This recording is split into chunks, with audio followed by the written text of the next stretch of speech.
Hello, what's up guys, it's Mitch here. This video is going to be a guide on how to play Outlaw Rogue in 9.2.5, and in this guide, I'll be mainly focusing on 9+. Also, I'm gonna talk about our setups, including soulbinds, talents, as well as rotations for different playstyles, and I will cover some min-maxing in the last part of the video as well. For stats, we want a certain amount of haste, and then verse, and then crit. Mastery is very bad. The amount of haste we need depends on our Covenan, talents, and legendary choice. It can go from as low as roughly 6% to as high as roughly 17 or even more. The best way to find out is simming your gears. I know you guys hate to see this answer, but this is the only correct answer that I can give you. Now, let's start with Covenan and soulbinds. There are quite a number of soulbinds that are viable for Outlaw Rogue in 9+. For Kyrian, we want Mechanicals with double potency. Effusive Anima Accelerator in this tree gives us a lot of CDR on a Covenan ability, which is ER. It is a very strong choice in all situations. For Necrolord, we use Merilith with double potency Conduits. If played well, you can have very high uptime on Kevin Ulzings in 9+, because of all the Bonespike resets we can get. Bonesmith with double potency is also a viable choice, but I would recommend Merilith over Bonesmith. For Venthyr, with Flagellation being our Covenant ability, we use Theater with triple potency Conduits. Naja with double potency does seem higher for some specific profiles, so I highly recommend you sim your own gears when you want to play with Venthyr. For Nightfade, you can play any soulbinds with any Conduits because they are all equally bad. Now, let's talk about Covenant and legendary combos. Generally speaking, Kyrian is going to be more single target oriented, while Necrolord is inversely more AoE oriented, with Venthyr being the strongest in single target, and Nightfade is the best at being trash. For Kyrian, you can go Shadowdust or GSW. Shadowdust gives more single target damage, while GSW does more cleave damage on 5 or more targets. For Necrolord, you can go Deathly Shadows or Celerity. Deathly Shadows and Celerity both perform fairly similar to each other. For Venthyr, you combo it with Blunderbuss. Do be aware that this build is even more single target oriented than the Kyrian builds. You can go for this if you really want to juice us as much single target damage as possible. Another important note is that the extra pistol shots you get from this legendary do not work with Blade Fury, which means they do not cleave, because it is currently bugged. But the extra pistol shots you get from the legendary do stack up our 2-piece tier set and trigger our 4-piece. GSW is also a viable choice with this Covenant, offering slightly more cleave than Blunderbuss. Next, I'm gonna talk about what combo they recommend and why. Kyrian and Shadowdust is one of my favorite combo. It is the most well-rounded combo that we can get. In the current meta, you are very likely going to be playing with a Warlock, Hunter, or Monk. These classes output a large amount of consistent AoE damage, so it's generally better to go for more single target in order to balance out the damage profile of the whole group. This build's AoE damage is still very competitive comparing to the other builds. Shadow does not only give us CDR on offensive abilities, but also our utilities, including our kick, kidney, and cloak, which means we can kick and then kidney again, vanish, and then kick and kidney again. This amount of utility is extremely strong, especially in the context of a bug key, where people mess up and overlap their kicks frequently. We will also have cloak up roughly every minute, which is especially helpful in fights like the last boss in Plaguefall. The CDR enables you to cloak for 2 to 3 of the total ring casts, depending on the length of the fight. Not to mention the enemy charges you spend, which count as 7 combo points when consumed, have insane synergy with our legendary. How? Because the more charges you spend, the more CDR we get from Restless Blades. The more CDR we get, the more Vanish we can cast. The more Vanish we cast, the more ER we can cast, and this go round and round. However, in the event that your group does not have a Necrolord for Plaguefall or top, I would recommend going with Merilith in conjunction with Deadly Shadows or Celerity. GSW seems well with Necrolord, but there are still some uncertainties on this build at this point. Additionally, if your group lack AoE damage, this will allow you to do higher overall in dungeons with big packs such as Halls or DOS.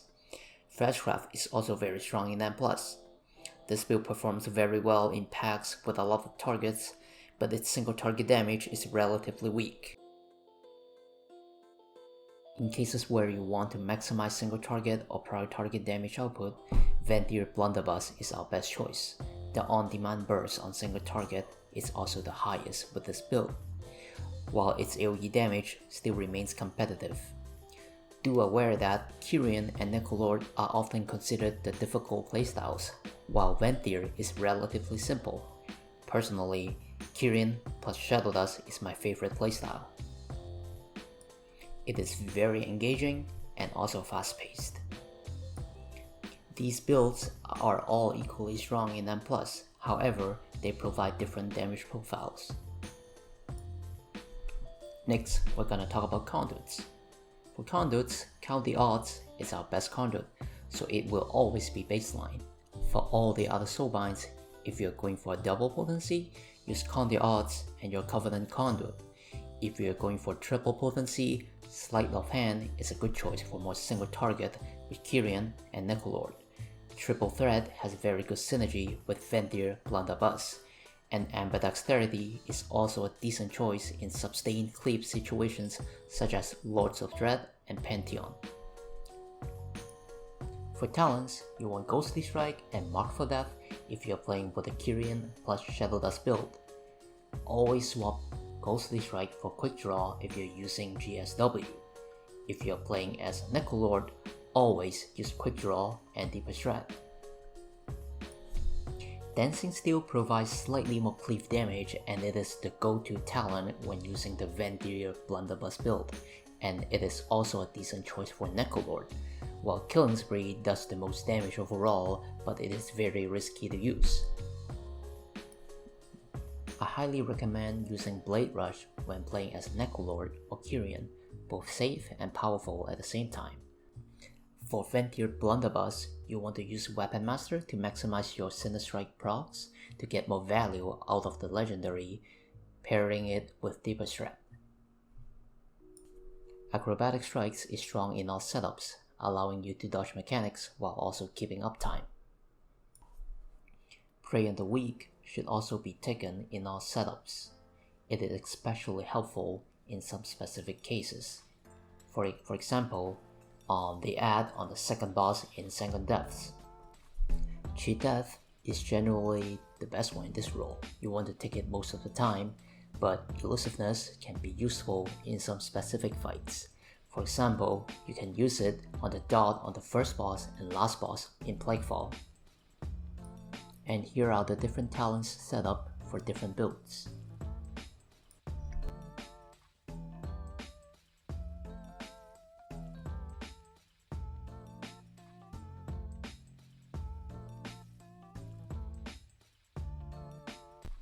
Next, I'm going to talk about what buffs to keep from Roll the Bones. For Kyrian+Shadowdust, you want to keep Broadside or True Bearing or any double buffs except GM and BT.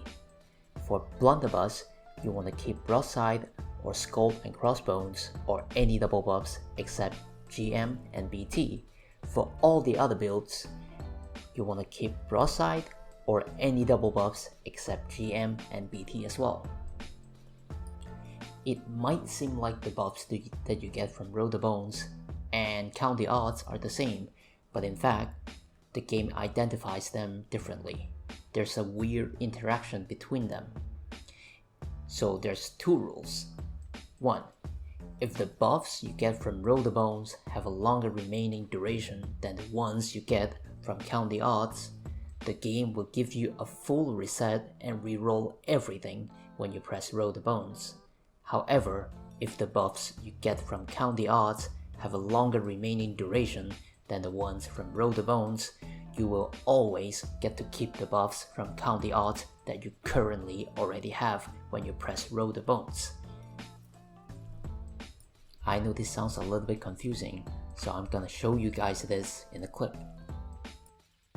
So right here, below my combo points is where I track my buffs, and buffs that I get from Roll the Bones are gonna be green, and buffs that I get from Count the Odds are gonna be in white. And then, so I start the poll with going to stealth, and then I go ahead and vanish, and then I got this buff from Count the Odds, that's why it's white.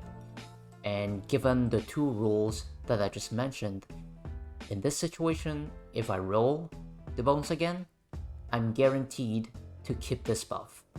So I go ahead and roll.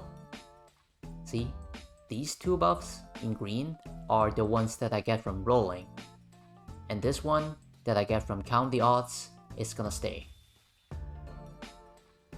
So now I'm gonna do it the other way around. So right here, I roll, got two buffs from rolling, and then I vanish, ambush, and then got one buff from Count the Odds. And then I go ahead and ramp down the cooldown of my Roll the Bones. Now my Roll the Bones is ready, and if you look at my buffs, I have two buffs with a longer duration, which is from Roll the Bones, and these two white ones are the shorter ones that I get from Count the Odds. So in this case, if I roll again, all the buffs are gonna reset and get re-rolled. Now let's see. Ramp it down, roll again. See?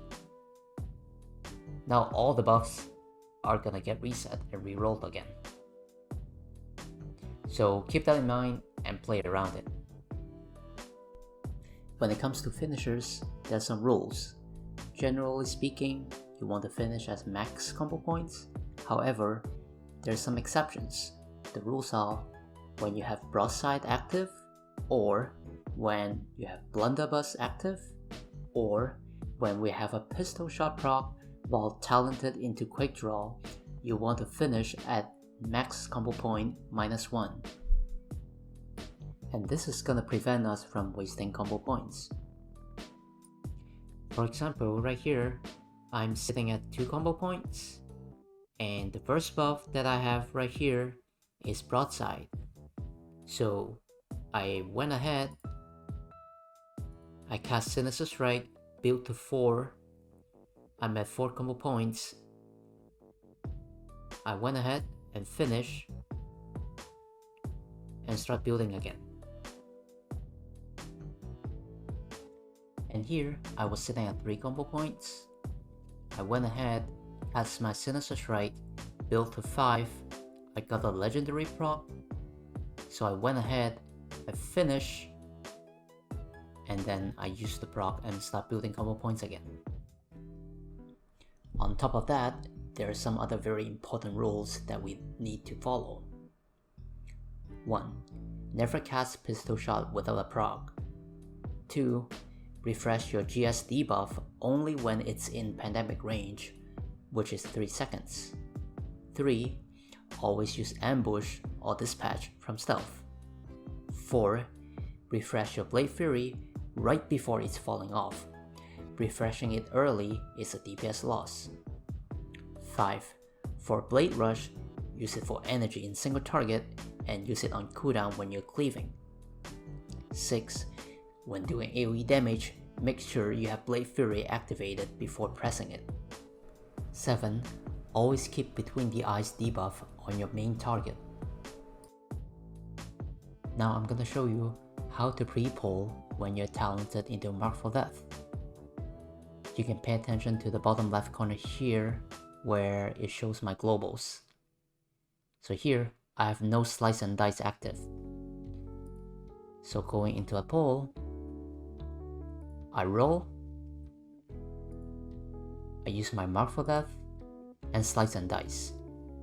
Do aware that casting Roll the Bones or Mark for Death or slice and dice in stealth, it's not gonna break your stealth. After setting it up, I went ahead and approached the pool with ambush, and then I do my rotation. How do you pre-pull when you already have slice and dice rolling? So I went ahead, I went in stealth, I roll, mark for death, and then dispatch from stealth, and continue with my rotation. One last thing that I want to highlight before we dive into rotation is that the most important part of Outlaw Rogue's kit is Restless Blades. Our entire philosophy of doing damage is based on it. The better you can utilize it, the more damage you're gonna do. In other words, because of this passive, it is important to always have AR on cooldown before spending combo points, as to not waste any CDR. This also applies to other abilities like Vanish and Blade Rush. Doing that will increase your overall usage of these abilities. This also implies that we never want to overcap and waste any combo points. With the above mindset, here's the priorities of our abilities. When doing single target damage with Kyrian+, the priority is AR, Vanish, Mark for Death when we are at 0 to 2 combo points, Ghostly Strike if the target has no debuff or the debuff is about to drop, and then ER, and then Pistol Shot procs, and then lastly Sinister Strike. And we squeeze Blade Rush in whenever we need energy. However, we want to use Vanish last when we're doing our opener, because we want to put everything on CD first before vanishing so we don't lose value of Shadowdust. Also, when ER's CD is less than 5 seconds, we would want to hold Vanish, wait until we use our ER first, then Vanish afterwards. When doing AoE damage with Kyrian+, it would be exactly the same, except we put activating Blade Fury at the highest priority and we use Blade Rush whenever it's up. And then we combine pre-pulling and all these priorities that generate combo points with our finishers while keeping Slice and Dice and Between the Eyes up. Generally speaking, we can just use Between the Eyes whenever it's up, but there's some small min-maxing that we can do regarding that, which I will be covering in the second half of the video. Now we combine our pre-pull, and then we send everything on CD as soon as possible in the most efficient way by following the list, and then vanish. And after our first vanish, we continue to follow the list. And this is how a pull with Kyrian+ is gonna look like. So on pull, I'm gonna roll, Mark for Death, Slice and Dice. This is our pre-pull, this is our setup. And I went ahead, ambush, and because this is kind of like AoE pull, so we want to put our Blade Rush on CD ASAP. Also, we are activating Blade Fury on the highest priority. So I ambush, pop my AR, went ahead, I Blade Fury. Make sure every CD that I use after this point are gonna cleave. I Ghostly Strike because it doesn't have the debuff on it, right? I Blade Rush as soon as possible, and now I'm at 4 combo points. And if you look at the list, what else do we have? Our options are ER, right? Our next option is ER because everything else is on cooldown. But then since I'm at 4 combo points, I don't want to overcap, because ER is going to generate 2 points. So I went ahead, I squeeze in a Sinister Strike, get to 5, finish with Between the Eyes, because our target didn't have the debuff on it, so we want a debuff on it as soon as possible. And then I went ahead and ER, and then vanish. Now we finished the opener, and starting at this point, we just entirely follow the list. After my vanish, I ambush to 5, use my dispatch, dump my combo points, and now my Blade Rush is up again, and my Mark for Death was up again. Let's go back for a little bit.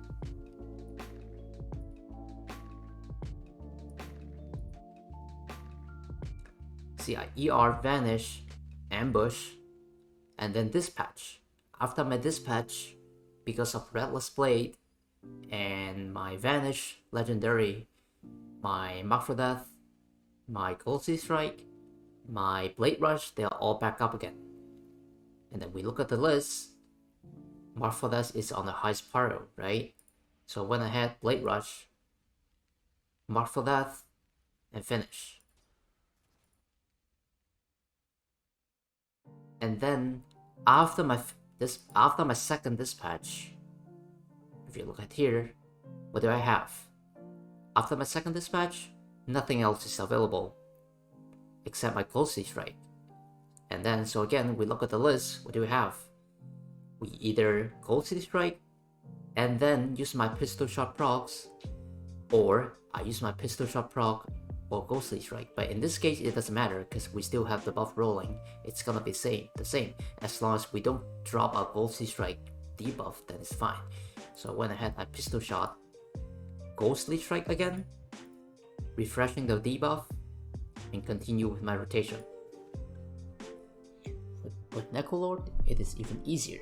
Since we're not using GS or MFD as Necrolord, we can simply remove them from the priority list and replace ER with Bonespike. So the priorities would look like this: AR and then Vanish, and then Bonespike when any target has no Bonespike debuff, or when we are about to be capped on Bonespike charges, and then Pistol Shot procs and Sinister Strike. And then we squeeze in Blade Rush whenever we need energy. Also, without Shadowdust, we would not need to use our Vanish last, so we can just follow the list as long as we start the pull. When doing AoE damage as Necrolord, it will be exactly the same except we put activating Blade Fury at the highest priority and we use Blade Rush whenever it's up. Also, we want to cast Bonespike on mobs that don't have the dot yet. I recommend using a mouse over macro to make this a lot more easier. Now, let's look at how a Necrolord opener is gonna look like. So before I pull, I went ahead, go in stealth, and then I roll. And then look at this. This might be a little bit confusing to you guys, but this buff that I have here is broadside.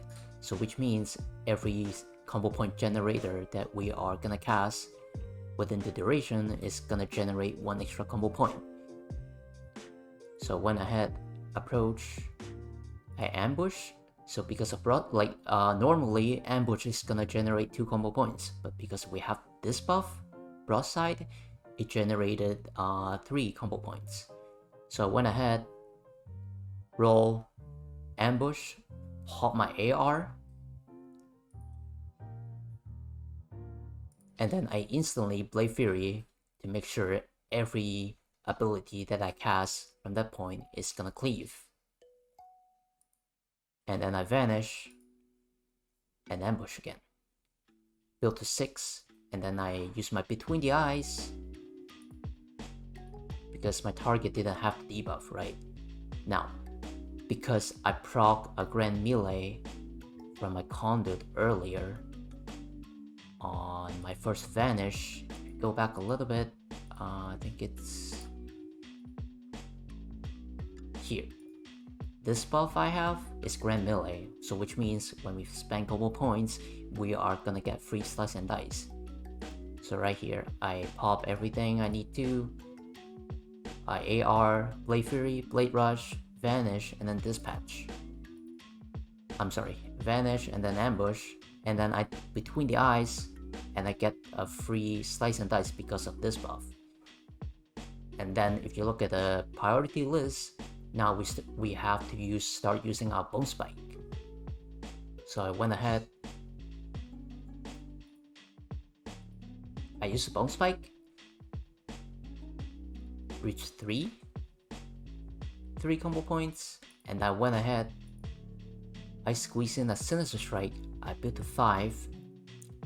If you did look at the earlier part of my video, and then you're probably aware that because we have broadside buff right now, so ideally we want to finish at max combo point -1. So in this case, our max combo point is like 6, right? So I landed at 5, so I went ahead, because of that rule, we went ahead, I finished, and then I cast my Bonespike on this guy, which didn't have the debuff. I use colors to indicate my Bonespike debuffs, like nameplates which are green, they have the Bonespike, and for all the other colors, they don't. So I went ahead, I used my Bonespike on this guy, and it spread to this guy. So now every one of them have the dot. Cast that.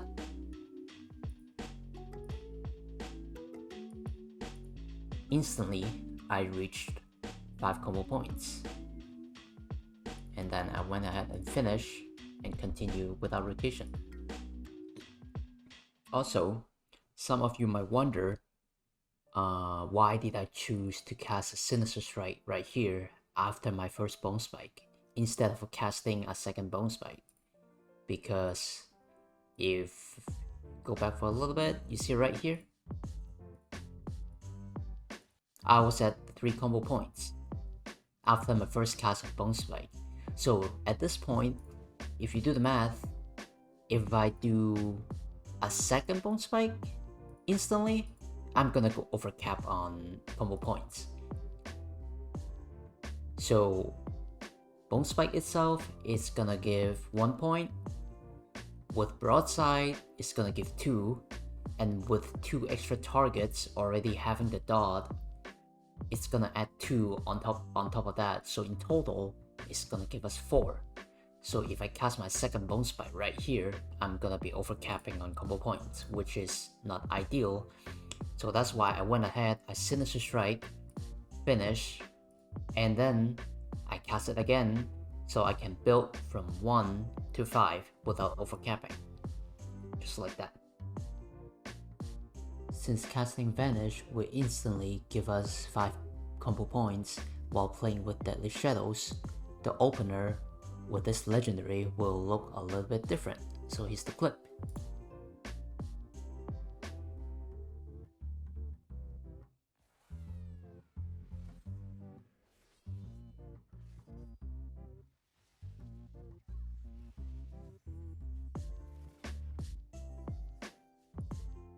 So, some of you might question, if you did pay attention to that, you might question, why did I vanish right after my first ambush here?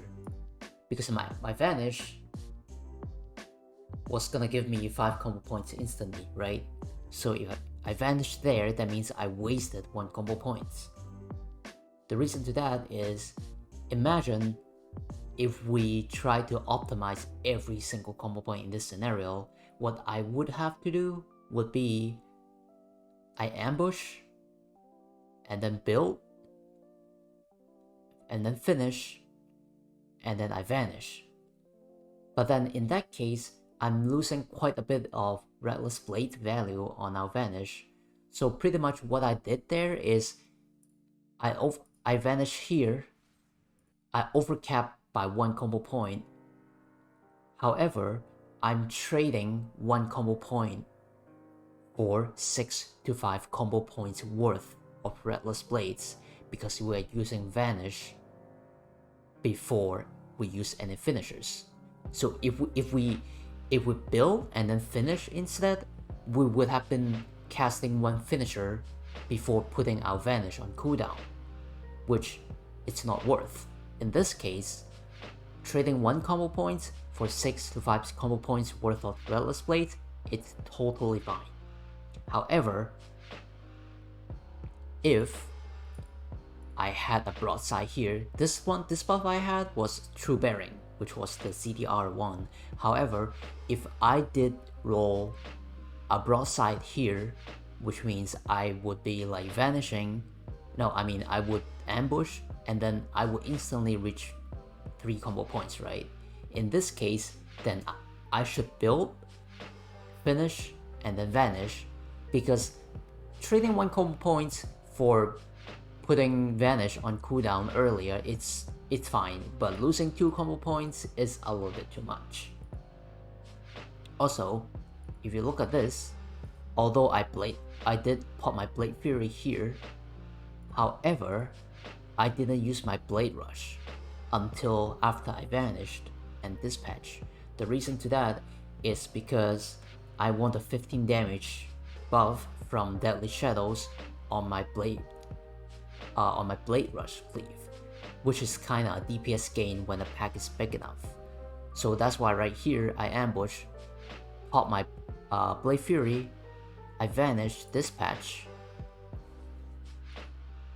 I got the buff right here, which is the 15% buff from vanishing from the legendary, and then I use my Blade Rush. And if the pack is big enough, it's a DPS gain. With Venthyr+Blunderbuss, we would also want to use Vanish and AR ASAP, and we prioritize our Blunderbuss proc over any other combo point builders. Also, our Covenan ability, Flagellation, is best to be used right before we use a finisher. Since the rotation and opener for Venthyr BB is fairly straightforward without too much variance, I'm not even gonna bother making a priority list.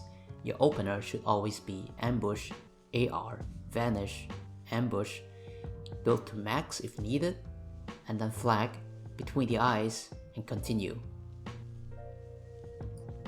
Also, if we're at 5 combo points and got a Blunderbuss proc, we should always use the finisher first before using our proc.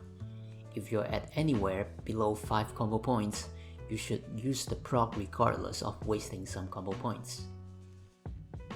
However, there's a twist. If we want to maximize our DPS with this build, there are some rules that violate some of the rules that I just mentioned. I will talk about that in depth in the second half of the video. Other than procs usage and your combo points management, during your flag window, you should always try to avoid using globals on anything that doesn't spend or build any combo points, such as Rollerbones, Blade Rush, or Blade Fury. So if you want to maximize your flag window before you press your Flagellation, you should reroll if needed, Blade Rush to make sure you have more energy to spend during flag, and refresh your Blade Fury regardless of its remaining duration if you're cleaving. And here is a clip of how we should be doing our opener when we're playing as Venthyr with Blunderbuss Legendary. So, as always, I went in stealth and roll. I ambush. I put my AR Vanish ambush to 6 combo point. And then right before I finish, I use my flag and my Blade Rush. A Blade Rush just to make sure I have enough energy for my flag window. I flag, I Between the Eyes.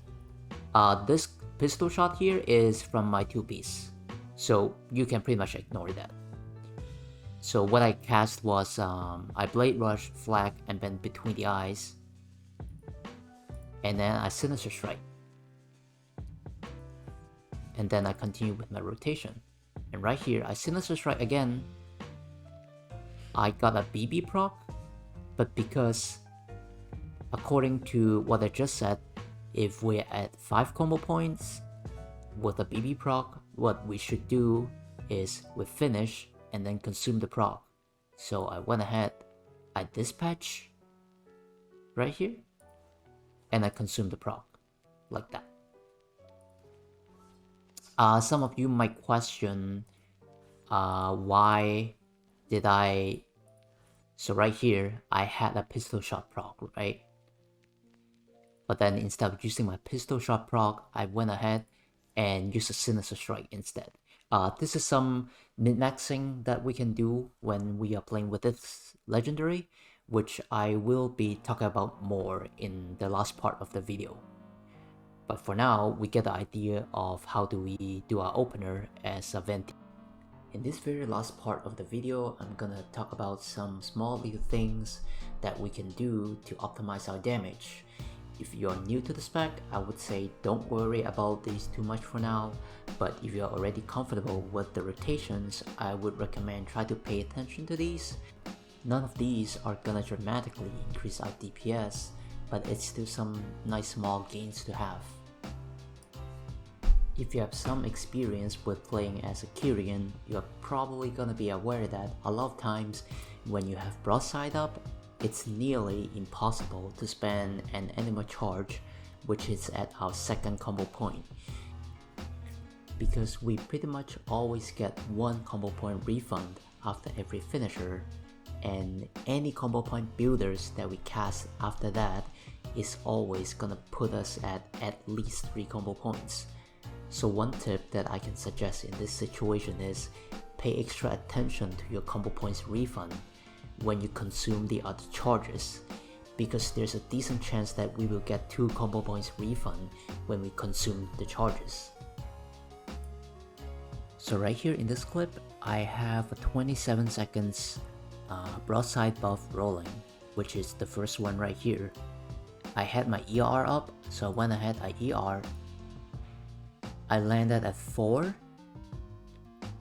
I spent it right away with my dispatch because I have broadside up, right? I wouldn't want to use any more combo point generators because I'm gonna overcap. So I spent it. I instantly got a 2 combo points refund. So I reacted to that before pressing any buttons. I just instantly spent the charge again. I used my dispatch instantly. Because technically speaking, in the next 24 seconds from now, if I didn't spend this specific charge, which was on the second combo point, I only have 2 more chances, potentially, in the next 24 seconds. The reason that I said it's potentially is because you might or might not get a 2 combo point refund when you spend these 2. So once I saw I got a 2 combo point refund from spending this charge at the 4th combo point, I just instantly reacted to this and spent it just to make sure I don't waste it.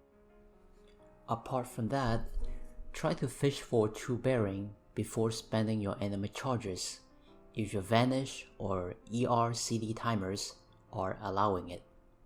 When playing as Kyrian, it is best to spend your animacharges with true bearing buff. It is a DPS gain to hold your charges and fish for true bearing buff if needed, or spend your charges as soon as possible when you have the buff. Because of Restless Blades, spending all 4 charges that you get from each ER cast is going to give you 28 seconds of CDR, but if you have True Bearing, the CDR you get is going to be doubled, which is 56 seconds. This extra CDR has insane value when you're playing with the Shadowdust legendary. However, do not hold it for too long until the charges expire or ER's CD is back up again. So pay extra attention to ERs or Vanish CDs. Never try to force this and violate the ideal finishing rules or the rotation priority. Now, here is an example. In this clip, I had 6 seconds left on my True Bearing and my ER was up. So I made use of the 6 seconds and I spent every charges available. However, I have to say that again is that we should not force it. If we have to violate our ideal rotation, then do not do it. So even in the middle of this, for instance right here, I finish, I spend the charges right here. I spend the charge right here. What I could have done was, so I have 2 choices. One, I spend this charge again because I want to make use of the buff, right? Or 2, I use my MFD but because of the rule that we don't want to violate our ideal rotation, so as long as MFD is up, we should be using it instead of trying to fish for a charge with a true bearing buff. So instead of spending this charge, I use my MFD instead, and then because my Ghostly Strike debuff dropped, after that I Ghostly Strike, it landed on this combo point, I spend it again, and then I got kinda lucky, I got 2 combo points refund, I landed on my second combo point, so I got to spend my last charge. Next, I'm gonna talk about how to get the most out of your MFD or your Bonespikes. When playing with MFD or Bonespike, always try to use it on low HP targets for maximum number of potential resets.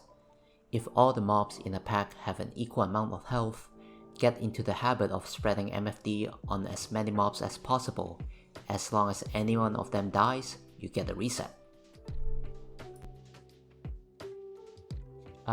For example, in this pack, everybody knows our priority target is gonna be the Stackhorn, right? However, these small little mobs on the side, they have so much more less health than this guy. So before I pull, I prep for my pre-pulling. I had my MFD up, so instead of MFDing this guy, I use my MFD on the small mobs here, so I can get a reset in the pull as soon as possible. So here is another example. This was at the last boss in Theater of Pain. You see the ads that's gonna spawn with all the circles. So because I didn't feel safe and I wanted to keep uptime on the boss, so I went ahead and just cloaked. And because I cloaked and this guy spawned early, so it is very likely that this guy is gonna die first. And with my MFD up, instead of using it on my main target, which was the boss, I went ahead, I used my MFD on this guy. And he instantly died. I got my dispatch off, and I got the reset right here. And then I use it on this guy. And I continue with my rotation. He died, I got the reset again. And then I use it on this guy. Technically, I could have used it on this guy right here because he was gonna die first, but then it was kinda hectic and I couldn't do it perfectly. So, but you get the idea. And then he died, I get the reset once again, and finally, I used my MFD on the boss. So over the course of about in this 7 seconds or 8 seconds window, at the start right here, if I used my MFD on the boss, I would have gotten 1 MFD only. But because I was sniping for the ads, I got 3 extra dispatch off. And this is insane value when you are playing with the Shadowlands legendary, because more CDR you get, more Vanish you can cast, more Vanish, more ER, right? And then lastly, this is kind of like a very specific example. This was on the last boss in Plaguefall. So during intermission, the boss is gonna spawn the ads, right? So usually what I've seen a lot of players doing, they, you know, in the intermission, they try to dodge the tentacle, and then they just clip the shit out of these ads, trying to get more damage, get high overall.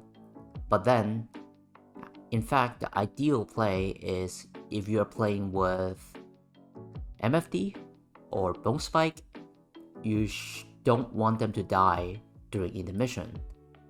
The reason is, imagine if you're playing with a Bonespike, you dot everyone, and when the boss spawn, you have nothing else. What you want to do, or what you should do, is try to push the boss as early as possible, right? So what you should do is just dodge the tentacles here, leave the ads alive. It's fine if you drop them low, but just don't kill it. When the boss spawn, if you're playing with MFD like me, you can snipe all your Mark for Death on them, get all the resets, and you funnel the dispatch on the boss.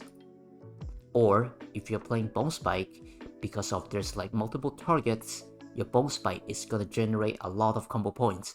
So you could Bonespike the ad, dispatch on the boss, Bonespike on the ad, dispatch on the boss again. So you have funnel damage on the boss. So these ads are our friends. Don't kill it. Then I'm gonna talk about the energy rule. If you use this technique correctly, you will be able to build combo points more efficiently. However, before I elaborate on this, I want to make it clear that this technique that I'm going to talk about is not relevant when we are talented into quick draw. It is only partially correct when we're using the Venthyr+Blunderbuss build. And I will be explaining the full version of energy rule for the Venthyr+Blunderbuss build later. Now, let's dig in. Early in the video, I mentioned that we should prioritize using a pistol shot proc over Sinister Strike when we're building combo points. However, there is an exception if you want to min-max your damage. The rule is, when you are at high energy level, approximately 70 or 80 plus, or when you have very high energy regeneration rate, such as when you are under Lust plus AR, you ignore your pistol shot proc and use Sinister Strike instead, unless using the proc is going to cap you on combo points. To help visualizing this, here are two examples. In the first one here, although I had the pistol shot proc ready, which is showing on the left here, I was sitting at almost max energy, so in this case, if I want to min-max, I should use Sinister Strike instead of using the pistol shot proc to build combo point. In the second one here, I was sitting at 4 combo points, with a pistol shot proc ready and almost full energy. But because using this pistol shot proc is going to cap me on combo point, so in this case, I should use the pistol shot proc to build and disregard the energy rule.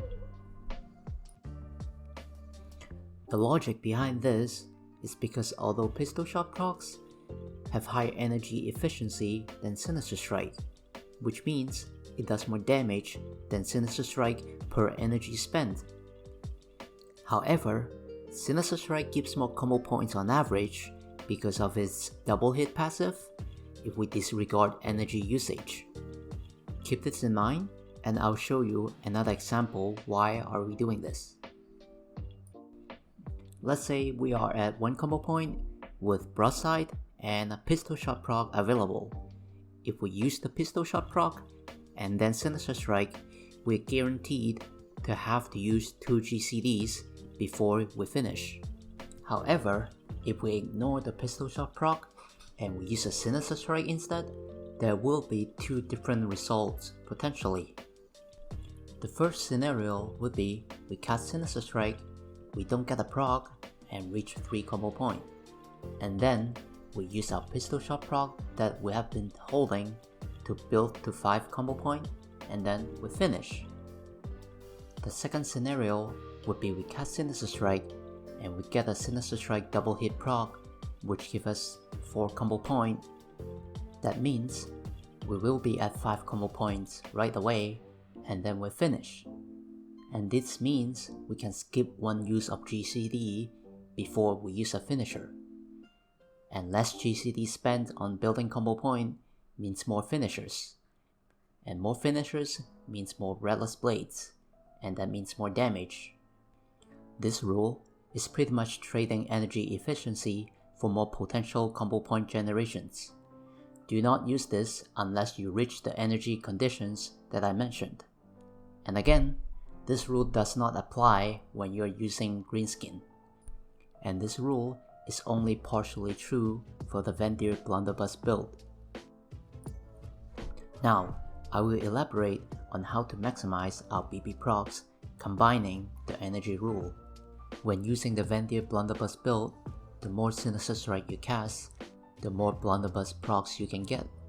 If you want to min-max your damage, and you met the energy rule conditions that I mentioned earlier, you would want to ignore your pistol shot procs and cast Sinister Strike instead and fish for more Blunderbuss procs. As long as the energy rule conditions are met, you would want to ignore your pistol shot proc even if using that proc would cap you on combo point. Only use your pistol shot procs when you are about 70 energy or lower. On top of that, while choosing as many Sinister Strike as possible under these conditions, you always want to use your pistol shot procs when your 4-piece tier set bonus is ready to fully utilize it. The next topic that I'm gonna discuss is Between the Eyes optimization. Generally speaking, we can use Between the Eyes whenever it's up. However, if you want to min-max your damage, you can use Between the Eyes conditionally. And the rules are, only cast it when Between the Eyes debuff on your target is less than 4 seconds, or when you have Ruler's Precision, or when you're playing with the GSW legendary and you currently do not have the GSW buff. For Alacrity stats, we should try to keep it up as much as possible. A lot of times we're going to end a pull with some combo points unspent. If it's gonna take a while before we engage another pull, we should use those combo points to stop our stacks from dropping. For example, right here, I just ended a pull with full combo points. And on my cursor right here is where I track my Alacrity stacks. So I have 5 stacks and I had 14 seconds left on it. So what I did was I just mount up, run towards the next pull, as usual, and then I had only 2 seconds left on my stacks. So if I don't refresh it before that falls off, I'm gonna lose everything. So I went ahead, I cast a Slice and Dice and refreshed the duration of my stacks so that I can approach the next pull with full stacks right here. The last thing that I want to talk about is when do we want to use Shiv in our rotation. Do be aware that this is not relevant when we are playing with the Venthyr+Blunderbuss build. So there are 2 conditions that we need to meet before we use our Shiv. The first one is we are at very low energy level, and the second condition is casting Shiv is going to cap us on combo point. For example, if you are playing with Mark for Death and you are at 4 combo points and you have 20 energy only, instead of waiting for energy, you can cast Shiv, cap at 5, and then finish. And this is pretty much everything I want to cover in this guide. If you want to look at how different setups are simming in different situations with this gears, feel free to go ahead and look at the spreadsheet that I linked in the video description. Big shout out to Fu from the Road Discord who created this spreadsheet. It's super useful if you want to get a sense of how different builds are looking. Also big shout out to my GM Trinix. He helped me with all the video editings and he spent a lot of hours in this. Very nice guy, and also an insane healer. If you want to show him some love, go ahead and follow him on Twitch. I have his stream linked in the video description as well. And that's pretty much it. If you enjoyed the video and find it useful, like the video and subscribe to my YouTube channel or follow me on Twitch. I'll see you guys next time.